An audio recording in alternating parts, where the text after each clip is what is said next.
حقوقشناس تاتو اوبوبو ارگشبایو تخمین میزد که کسی میتواند تلفن‌های موبیلی را گوش کند.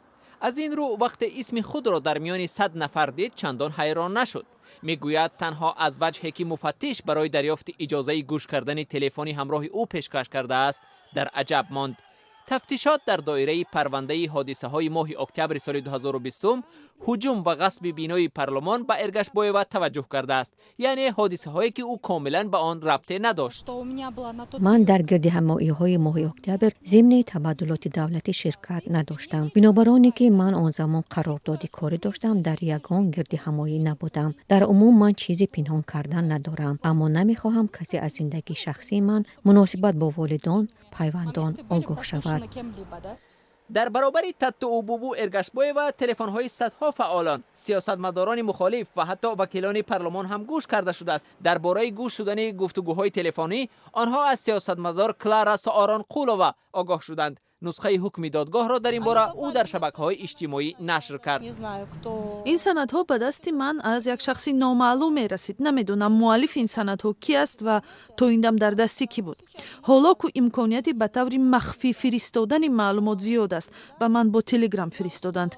من زود آنها را نسخه گرفتم چون که بعد چند ثانیه این آدم سندها را پاک کرد. اجازت برای گوش کردن تلفن ها را دادگاه هنوز ماه ینور صادر کرده است، یعنی در اوج معرکه انتخابات پرزیدنتی. در روی خط شخصانی که تلفن هایشان باید گوش کرده شود اسم 5 نفر از رقیبان صادر جباروف هم هست. کلارا سارانقولووا یکی از آنهاست. در انتخابات نامزدی خود را پیشبری کرد و آشکارا جباروف را تنقید میکرد. وقتی ما را گوش کردند و ثبت نمودند، عجب نه فردا آن را برای تعقیب‌های سیاسی استفاده کنند. این موضوع شنتش و فحش‌کاری‌های بی‌آبرو کننده خواهد شد. در امریکا پرزیدنت نیکسون محض به خاطر آشکار شدن چنین فکتی به استعفا رفته بود. در ما باشد هیچ واکنشی نیست. حالا منتظریم پرزیدنت چی واکنش نشان می‌دهد.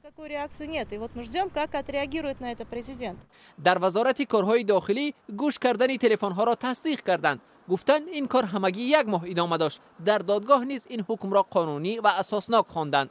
دادگاه در رفت مرافعه به یگان خطای راه نداده است. دادرس تنها درخواست مقامات را جهتی گذرانیدن عملیات مخصوص تصدیق کرده است. دادرس در دایره وکالت‌های خود این درخواست را قانع نموده است.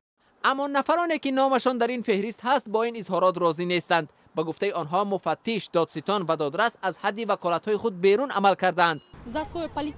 برای این تصمیم سیاسی وزیر کارهای داخلی و دادستان کل باید به استعفا روند، چون که اینجا حقوق‌های بنیادی انسان پایمال شده است. یکی از وکیلان که گفتگوهای تلفنیش گوش کرده شدند به دادستانی کل عرض کرده خواسته است که تصمیم مقامات را شرح دهد. دادستانی تنها گفت که تفتیش این قضیه حالا در جریان است.